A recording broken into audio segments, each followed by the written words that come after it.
This is TWiT.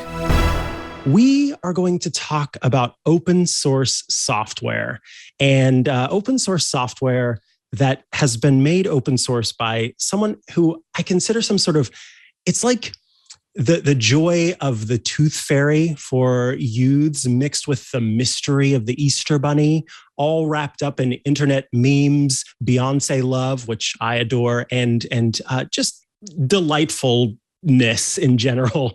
Joining us today is Scott Hanselman. Welcome to the show, Scott.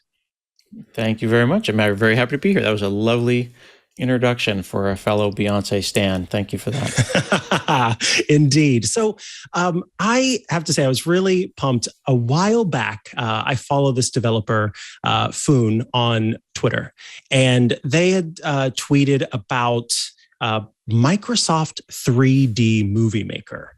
And we're kind of looking into the application and realizing that, of course, this software made by Microsoft was not an open source application. And so we're going to talk about that in a moment. But for folks who maybe weren't around at the time or who have never heard of it, could you start by telling us about Microsoft 3D Movie Maker? What is it? When was it created? And what version of Windows did you have to run it? Yeah, so 3D Movie Maker was a kids program. It was made around 1995, and it was part of the Microsoft Home series of products. And there was a thing called the Microsoft Kids subsidiary within Microsoft Home. And in 1995, this program came out and allowed kids to make kind of like small films, almost like vines, small, 5 to 8 frames a second. These were not super high res. This was not a high res 4K time.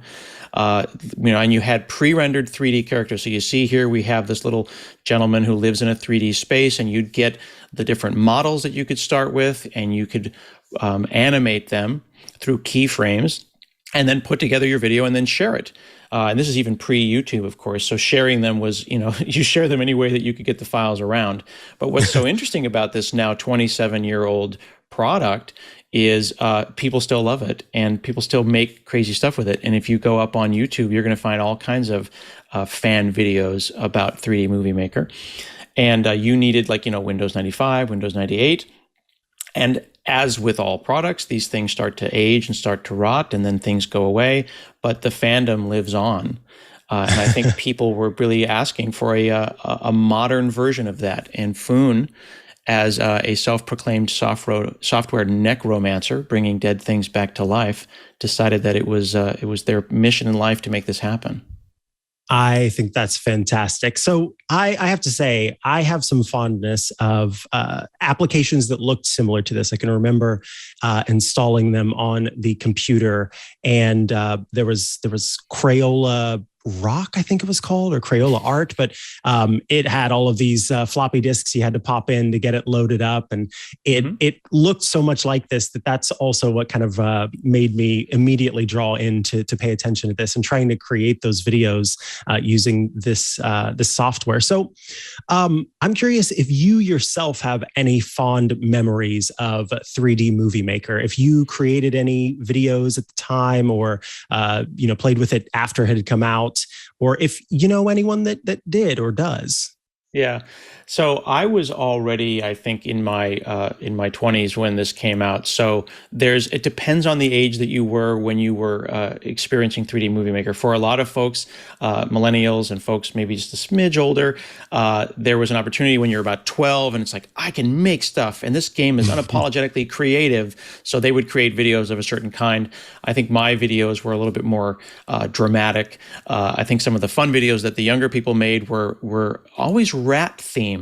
There's a lot of great rat videos. If you search YouTube for things like The Huge Rat, and it's like, a 2-minute long tour de force about a rat that terrorizes, So there's just tons of rat videos because the rat model was really cool that came with 3D Movie Maker. And some of them are very Vine-like, where it's like, here's the story of a rat in 20 seconds. And and people in the comments on YouTube will say it's high drama, and this was a tour de force. We need a 4K re-rendered version of this. Mine were mostly just driving around, kind of like Grand Theft Auto style. Oh man, I've got a lot of YouTube videos to watch after this because there are quite a few that have gotten so many views. I mean, this thing is clearly very popular, even to this day. So this is kind of where I would love if you could share the story of what led you down the route of wanting or of working to open source this. We Sure. talked a little bit about Foon, but I'm just curious, where were you when the tweet came through, or when did you come Yes. across this and thought, you know what? Actually, I think I can do something about this. Because you also talked about that recently, about telling a developer that they can't do something and what that does. So tell us about that. Yeah, exactly. Well, so as you've mentioned before, we and the community want to give full credit to Foon Turing for their quixotic quest to make this happen. This has been something that Foon has been very vocal about over the years, saying that this is something that should happen. And I've made a couple of runs at it. But on April 6th, as you can see here, Foon said, "Hey, Microsoft, give me the source code." And once it hit somewhere around 5,000 likes, I started feeling nerd sniped. And nerd sniping is when you tell a programmer or a nerd that something can't be done. And I felt that this was a really great use of social media by Foon to say that, I bet you can't do that, Microsoft. Just give it to me. And I'm like, okay, well, why can't we? So I started making inquiries, and I feel that my role as an old person on the internet, as well as a somewhat visible representative of Microsoft, is to lend my privilege. And in this context, my privilege is access. So I started emailing people. I emailed the Microsoft Open Source Office. I tried to find some of the programmers at the company that are still here now, even years later, who worked on the original thing. Hey, do you know who owns this? And where can we find that? And where is the source code anyway? Like, where do you put source from 1995? And how would we license this? And what would that look like? And what does open source mean in the context of something that's 27 years old? And it was Foon's encouragement and guidance that allowed me to feel emboldened to ask that question. And then I found some supportive vice presidents and people at Microsoft who were like, yeah, that would actually be kind of cool. Let's do that. So then we dug into the archives. We actually have a formal archivist and an archive system at Microsoft for products that are this old. And we dug them off of tapes or wherever that dusty source code came from. Wow. So was this in person, the part where you actually were talking to the archivist, or was all of this able to happen kind of in online exchanges as you were trying to figure that out? That's a good question. I did not actually enter the end of Indiana Jones when they go into the giant Costco with all of the dusty stuff. I'm sure someone did that at some point, but I was able to do all of this remotely from my home in Portland. Everyone was very supportive and was very curious, because everyone likes getting nerd sniped and going, I don't know if I could find that. Let me go and look for that. So what they did is they found the original stuff, and it came on 21 CDs. And then they gave me a dump, and they said, here's the dump, the unfiltered dump of it. And then I work with Jeff Wilcox and our friends at the Open Source Office, and then we have to prepare source for release. So that means looking for swear words, looking for references to countries that don't exist geopolitically anymore. We need to remove PII, right? You don't want to have an intern's name or email address in the source code unless they ask. So we had to talk to each of the developers who worked on it, see if they wanted their name in the comments or not. Some of them kept their names in. And you'll see that in other places. You'll just see I used a regular expression and I replaced it with asterisks. All of those considerations we run through any software when we release it. And it's also worth pointing out that there is open source, and then there is source opened. And I think it's fair to say that, as we pointed out, this is an archived, read-only, historical release of some open source with no warranty express or implied, with the intent that the community and Foon and friends would pick this up and run with it. So what we did is we released it after it had been scrubbed. Parts of it built, parts of it didn't. There was no intent to get it to build perfectly. You can't just take the stuff that Microsoft releases and build it because it's 27 years old and it needs old compilers. But then we immediately marked it as archived and read-only with the intent that Microsoft's not going to take pull requests. We're not going to maintain this, because we knew, and this is important and why Foon and their community is so important, is that there was a welcoming, ready community there. And if you go to places like 3dmm.com, there's an active forum of excited people. And the top thread is the movie maker source code is here. And they're like, let's go.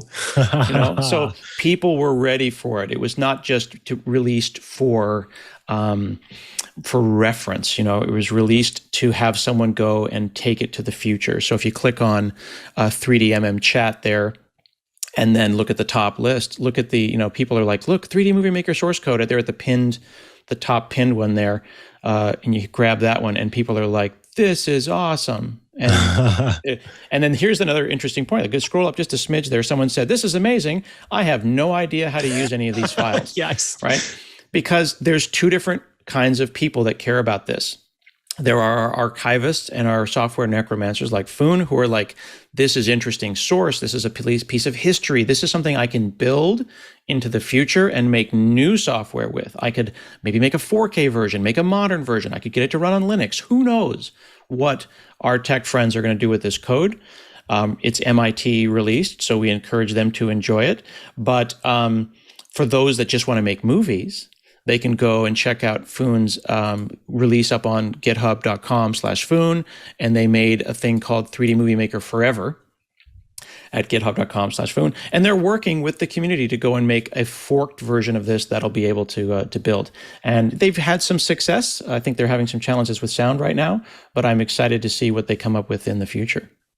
That's incredible. That I was curious because you did mention using some regular expressions. How much of the process of sort of getting the code ready for release in this way was automated, and how much of it was you and whoever else was helping you having to go in and check things? Because that's I think what's cool about this is if it was just sort of a little, I'm going to try this and see if it can happen, then I think that any bit of friction would have stopped some people up. But you kept going until it actually got out there. And so, I'm curious about the process of actually going in and removing comments or adjusting things. Was it a lot of work? Mm-hmm. That is a great question. It was a lot of work, and I appreciate, and we have processes for that. And the open source office was super helpful in helping me understand those things. I've open sourced things before, but not things this old. So things that I was surprised about are mentions of countries that no longer exist, like on the world stage, and the mention of the existence of that country might offend someone. So we have to think about those things. We noticed there were possible references to somewhat problematic terms because this was the 90s. Sometimes you'll get false positives where a variable name might seem offensive, but it's actually just a pointer to a file. And it's like, oh, that's not this word, that's this acronym. Right. And then you have to explain that to the lawyer who is saying, you need to change that variable name. And it's like, that's not a bad word, that's a whatever. That is right. That is just manual grind, long email threads about stuff. And then the other issue that people don't realize, and why I'm getting requests for other products to be open sourced, and like, why can't you just do that? And I want this open source product, is that they have third-party dependencies. And one of the things that I want to give Foon another shout out for was brokering a deal with a gentleman named Jez San from Argonautics, who wrote a thing called B-Render, which is a legendary 3D engine.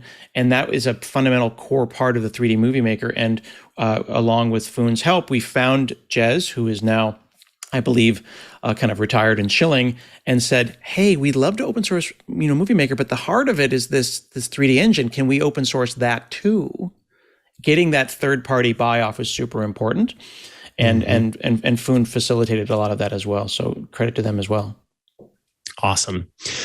Well, I think that this is a very interesting story, and I appreciate you taking the time to kind of walk us through it. And certainly, we'll be keeping an eye on the GitHub there and paying attention there. I have to ask, because if I don't, then they'll be mad at me. Mary Jo Foley and Paul Thurrott of Windows Weekly here on TWiT, they said, "Oh, Scott's going to be on tomorrow. Oh, can you ask him anything you'd like to tell us about Build, which is coming up very soon? Yeah, I would encourage folks who are listening and our friends on the internet to register for Build. It's coming up the 24th and 25th in 2 weeks. It's going to be virtual. I live here in Portland, Oregon, but I will say that I just got back from Seattle last night, and I got them to give me a camera crew, and I was wandering around anywhere that I could get badge access to and seeing if I could get some behind the scenes footage. I think that Builds and Google I/Os are very formal, and they're very much like, here's a vice president talking to some people. I was running around behind the scenes, like catching people when they step off stage. Hey, can I talk to you about something? I got some footage, my friends. I'm really excited. I've done a thing called Build After Hours. So you're going to be able to watch Build, and then as it winds down, we're going to wander around backstage, and we're going to talk to not just vice presidents, but the people who build the stuff. And it's some of the work that I'm the most proud of, and it's going to give people a level of access and gonzo footage of just, I'm on my iPhone talking to somebody that you wouldn't ordinarily see at a tech conference, and I'm pretty excited about that. Yeah, that sounds amazing. I'm looking forward to that. All right. So, of course, folks know that you do great work for Microsoft. If they want to follow you online and check out that great work and also listen to your podcast, where should they go to look for all of that? I appreciate that. You can check me out at hanselman.com, and from there jump off to my YouTube and my podcast called Hansel Minutes. And then I would also encourage you to follow Foon at Foone, and check out foon.org for their great work in the software archivist kind of genre. Awesome. Thanks so much, Scott. I appreciate your time today. Thank you. Good to see you.